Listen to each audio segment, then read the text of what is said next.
इस श्लोक का अर्थ है, तुम्हारा अधिकार केवल कर्म करने में है, उसके फल में नहीं। इसलिए तुम कर्म फल की चिंता किए बिना कर्म करो। कृष्ण का यह संदेश आज भी प्रासंगिक है।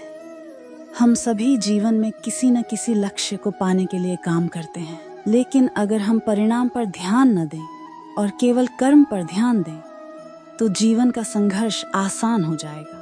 कृष्ण ने अर्जुन को कर्मयोग का उपदेश देते हुए कहा, हे अर्जुन, तुम योग में स्थित होकर कर्म करो और संभाव से कर्म करते रहो। सफलता और असफलता दोनों में एक समान रहो, यही समता का योग है। यह उद्धरण स्पष्ट करता है कि जीवन में योग का महत्व है। योग का मतलब सिर्फ शारीरिक व्यायाम नहीं, बल्कि मन, शरीर और आत्मा के सामंजस्य से है।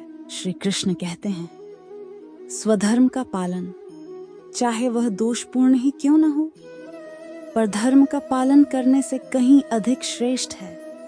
स्वधर्म में मरना भी उत्तम है, जबकि परधर्म भय उत्पन्न करता है। कृष्ण का यह संदेश बताता है कि हमें अपने कर्तव्यों का पालन करना चाहिए, भले ही वे कितने भी कठिन क्यों न हो। किसी और का कार्य करने की कोशिश करना हमारे लिए विनाशकारी हो सकता है।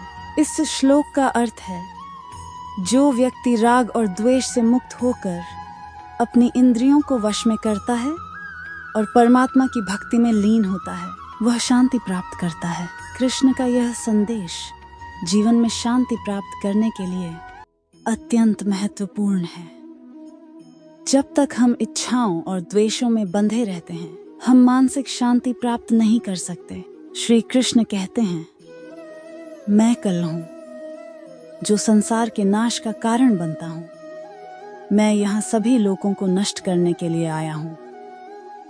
दोनों निधीशी हूँ। इस उद्धरण से यह स्पष्ट होता है कि समय सबसे शक्तिशाली तत्व है। कोई भी समय की गति को रोक नहीं सकता।